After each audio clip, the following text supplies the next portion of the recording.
RSS और raw को ban कर दिया जाएगा। ऐसा कुछ भी नहीं होने वाला है। ट्रम्प की उतनी औकात नहीं है। छाती पर चोट मारकर उनको सलाह देना चाहता हूं कि जिन्होंने ये सारी बातों को ट्रम्प के सामने रखा है कि अगर ये बेवकूफों के औलादों, इस कमीशन के जो हेडमास्टर्स हैं, जो भी लोग इससे जुड़े हुए हैं, मैं उनको कहता हूं यूनाइटेड नेशंस का रेगुलेशंस पढ़े। इनके कहने से क्या कोई सरकार अपनी एजेंसी को बंद कर जो है, अगर कहीं किसी को सबसे ज्यादा freedom of religion and freedom of expression है तो वो देश भारत की धरती है। ये अपने को चौधराहट करने का शुरू किए हैं। I am going to rule the world. जब सचमुच जो है अमेरिका इतना ताकतवर है तो एक छोटा सा ईरान देश ने इनको बैम्बू कैसे कर दिया।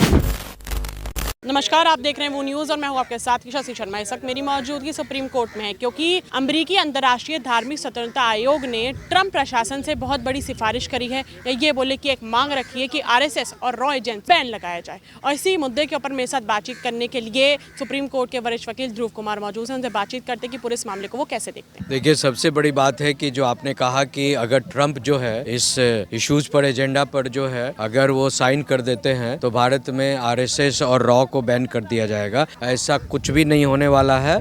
ट्रम्प की उतनी औकात नहीं है कि भारत की जो इंटरनल जो है, ये आरएसएस एक एनजीओ है, इट इज़ नथिंग जो कि आप कोई जो है इलीगल एक्टिविटीज़ गवर्नमेंट के थ्रू कर रहे हैं।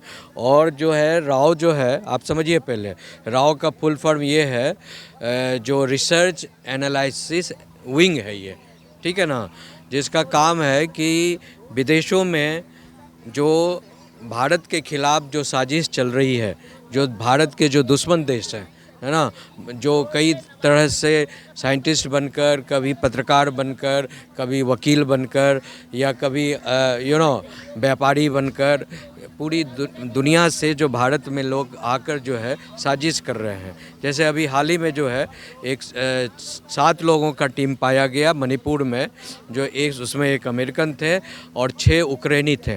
वो आकर जो है मणिपुर में जो है वहाँ जो 85% जो क्रिश्चियनिटी जो फैल गई है नॉर्थ ईस्ट में, तो वो लोग ये चाह रहे हैं कि भारत का जो नॉर्थ ईस्ट एरिया है और प्लस जो ये म्यांमार का कुछ एरिया है और जो बांग्लादेश का कुछ मुस्लिम डोमिनेटेड और क्रिश्चियन डोमिनेटेड एरिया है, उसको एकजुट कर जो है एक जो है टोटल क्रिश्चियन स्टेट बनाया जाए, तो उसके लिए वो लोग काम कर रहे थे। लेकिन हमारी रॉ एजेंसी ने ही जो है, आईबी एजेंसी ने जो है उसको पकड़ लिया और अभी वो लोग जेल में है। तो इस तरह से जो पूरी दुनिया में हर देश का जो है एक सीक्रेट है। जैसे इजराइल का हमास है, उनका CIA है, अमेरिका का CIA है, जर्मनी का जो है, आपको हर देश का जो है कोई ना कोई सीक्रेट एजेंसी है जो काम करता है विदेश में। तो इनके कहने से क्या कोई सरकार अपनी एजेंसी को बंद कर जो है, अगर इनको इतनी ही चिंता है, मैं तो बड़े ही दावे के और छाती पर चोट मारकर उनको सलाह देना चाहता हूं कि जिन्होंने ये सारी बातों को ट्रम्प के सामने रखा है कि अगर ये बेवकूफ़ों के औलादों, अगर तुमको इतनी चिंता है कि तुम तब जब बांग्लादेश में जो माइनॉरिटीज़ हिंदूज़ मारे गए हैं, हाँ, और जिंदा जला दिए गए हैं, नीचे से सूली पर लटकाकर जिंदा जला दिए गए, तब तुम कहाँ थे। पाकिस्तान में आए दिन जो है हिंदू सनातनी माइनॉरिटीज़ को जो है और क्रिश्चियंस को, जैनियों को जिंदा जलाया जाता है, मारा जाता है,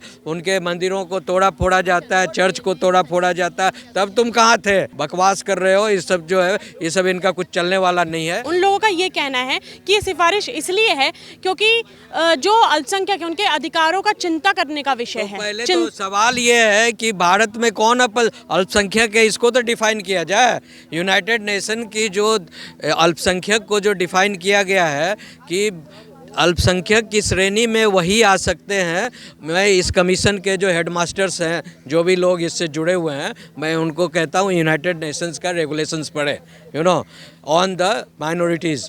तो इंटरनेशनल गाइडलाइंस जो रिलीज हुआ है अल्पसंख्यक के बारे में कि बिलो 1% जिसकी संख्या पॉपुलेशन देश में होगी, उसको अल्पसंख्यक की कैटेगरी में देश रख सकता है। ऐसे लिखा हुआ है, रख सकता है बिलो 1%। यहाँ तो जिसके लिए ये चिंता जता रहे हैं, कौन, मुसलमानों के लिए वो है 20-22% हो रहे हैं। और उसके बाद जो है ये क्या नाम है, ये क्रिश्चियन है, क्रिश्चियन भी जो है 6-7-8% हो गए हैं देश में। और तो बाकी जो लोग हैं, सिख हैं या क्या नाम है, जैन है, बुद्धिस्ट है, वो भी 2-3% है। हाँ, जो अगर देश में अगर कोई अल्पसंख्यक है तो केवल पारसी है, जिनकी संख्या 0 पॉइंट समथिंग है, वो आ सकते हैं अल्पसंख्यक में। हाँ, लेकिन वो तो आज तक रेज नहीं कर रहे हैं इशू, बिकॉज उन कहीं किसी को प्रॉब्लम नहीं है। लेकिन ये जो इशू जो लगा रहे हैं कि धार्मिक स्वतंत्रता सबसे ज़्यादा पूरी दुनिया में, अगर कहीं किसी को सबसे ज़्यादा freedom of religion and freedom of expression है तो वो देश भारत की धरती है। विदेशी कूटनीति है उसके ऊपर भी काफ़ी ज़्यादा सवाल खड़े किए जा रहे हैं, धार्मिक स्वतंत्रता भी सवाल खड़े करे जा रहे हैं, और जो हमारी एजेंसियां हैं उनके ऊपर भी, सुरक्षा एजेंसियों पर भी सवाल खड़े हो रहे हैं। तो इसको कैसे देखें? नहीं, सुरक्षा एजेंसियों पर तो पूरा जो है ये जो साजिश चल रही है कि भारत की सुरक्षा एजेंसियों को जो है भेजा जाए ताक मारा कर, जैसे ताकि जो है पूरी दुनिया में जो, इसके पहले देखिए जब वाइस प्रेसिडेंट ऑफ इंडिया जो थे हैं मिस्टर क्या नाम था उनका, एक मुस्लिम वाइस प्रेसिडेंट ऑफ इंडिया थे, उन्होंने जब वो थे तो उन्होंने जितने भी हमारे राव के एजेंट थे गल्फ़ कंट्रीज़ में और आसपास, उन्होंने बाकायदा एक लिस्ट बनाकर जिस रूप में थे वो अलग अलग, वो डायरेक्ट तो पुलिस बनकर जाते नहीं हैं वो लोग, अलग अलग पैसे में जाते हैं। तो इन्होंने क्या किया, यहाँ से पूरा लिस्ट बनाकर अलग अलग मुस्लिम कंट्रीज़ को भेजा और वहाँ के जो सीक्रेट एजेंसी के लोग थे उनको आइडेंटिफाई कर कर गोली कर सबको मार दिया। ट्रंप से ही क्यों रखी जा रही है? ट्रंप, माना जाता है कि अमेरिका बहुत सुपर पावर देश है, काफ़ी जो जब कभी जंग होती है तो काफ़ी परमाणु जो होते हैं वो अमेरिका से बाकी देशों में सप्लाई भी करे जाते हैं, ट्रांसपोर्ट करे जाते हैं। तो अमेरिका ऐसा जब साइन कर देगा और भारत की रॉ एजेंसी और ऐसे बैन लग जाएगा, क्या अमेरिका भगवान है? क्या अमेरिका अपने देश के साथ साथ इंडिया के लेके भी डिसीजन लेगा? क्योंकि वो तो खुद बोलता है कि जब पाकिस्तान और जब भारत का वॉर हुआ तो मैंने ही कॉल करके वो रुकवा दी थी वॉर। देखिए, ये जो ट्रम्प साहब जब से आए हैं तो ये अपने को चौधराहट करने का शुरू किए हैं कि I am going to rule the world, and he is trying to say that कि I am going to guide the east west north south, सबको जो है जो ग्लोबल पॉलिटिक्स है उसको मेरे अनुसार चलना चाहिए। तो बेसिकली अभी तो ईरान ने उनकी जो हालत ख़राब कर रखी है और बार बार कह रहे हैं कि मुझे बचाओ मुझे बचाओ। चाइना को आवाज़, जो चाइना सबसे बड़ा दुश्मन है उनका, उसको कह रहा है कि आप मेरे साथ जो है जो सी वेस्ट जो है वहाँ पर हार्मुज स्ट्रेट में, वहाँ पर आकर हम लोग मिलकर काम करें। ऑस्ट्रेलिया को कॉल कर रहे हैं, इटली को कॉल कर रहे हैं, फ्रांस को कॉल कर रहे हैं, इंडिया को तो कर ही रहे हैं कॉल कि हमारे साथ आप खड़े हो जाइए। तो जब सचमुच जो है अमेरिका इतना ताकतवर है तो एक छोटा सा ईरान देश ने इनको बैम्बू कैसे कर दिया? हाँ, कैसे बैम्बू कर दिया? तो ये पूरी जो व्यवस्था जो है ट्रंप की, जो लोगों को नीचा दिखाने की, लोगों को, हाँ एक काम जो वो बेहतर काम वो कर रहे हैं जिसको मैं अप्रिशिएट कर रहा हूँ कि उन्होंने कहा कि हम इजराइल से मिलकर कि हम इस्लामिक टेररिज्म को ख़त्म करेंगे, हम पूरी दुनिया उनके साथ है।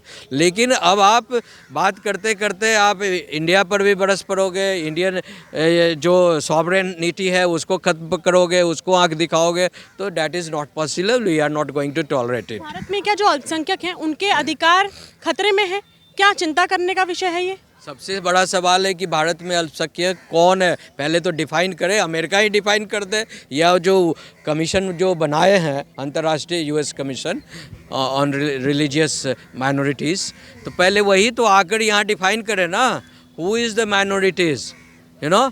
अगर वो माइनॉरिटीज़ जिसको आइडेंटिफाई कर रहे हैं कि मुसलमान माइनॉरिटीज़ है भारत में, तो कानून जो यूनाइटेड नेशन से ही चल रहा है ना, गवर्नमेंट पूरी दुनिया में, तो यूएन तो खुद कर रहा है, कह रहा है कि जब जिसका जो पॉपुलेशन 1% से कम होगा वो जो माइनॉरिटी की श्रेणी में लाया जा सकता है। तो उस पॉइंट ऑफ व्यू से तो एक ही माइनॉरिटी है भारत देश में, डैट इज़ पारसी है, समझे ना। तो ये इनका सवाल ही पूरा जो है आई मीन बकवास वाला सवाल है। It's doesn't have the any logical and, you know. RSS और रॉ एजेंसी पर बैन लगना चाहिए?